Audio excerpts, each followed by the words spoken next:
Бул окуя Сади Искендарияда келет. Bir адам уурулукка доомат болуп колу кесилиптир. Аны бардык эл журт бардык эми күзөтүп турат. Мурда кол кесилгени, дарга асылгандар бүт элдин көз алдынча башкаларга сабак болуш үчүн элдин көзүнчө кылынган. Мисалы ууру колуну кесилсин дейт. Башка өлкөлөрдө азыр деле шариаттын негизинде башка мусулман өлкө эмес, бирок биздин динибизде алынган нерсени кылат да, колун кесет. Bir kolun keset, ikinci kolun keset, dağ uruluklarsa, anam bir butun keset, dağ uruluklarsa, ikinci butun keset, oşantip.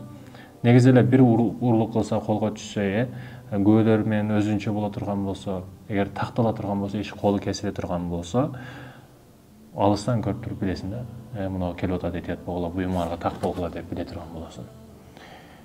Oşantip, bul dağın domat bolup urulukka kolu kesilgenden keyin hiç kimge un çıkmaptır.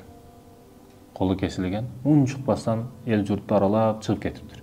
Dağı bir elder күзөткөндөр, başkalar askerler күзөтүп карап турат.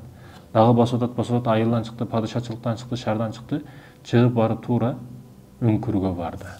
Үңкүрдө өзүнө окшогон доомат болуп колу кесилгендер бар эле ал жерде. Бири-бирин түшүнөт.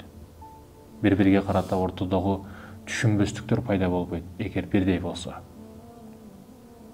Айтайын деген максат не? Максат маселесинде, түшүнүк маселесинде, сиз тандаган жолдун маселесинде сиз өзүңүзгө окшогондор менен чогуу аракет кылышыңыз керек. Бул дегенди чөйрөңдү оңдо дегени. Чөйрөңүз кандай болсо ошондой болосуз деген жыйынтыкка алып келет бул окуя.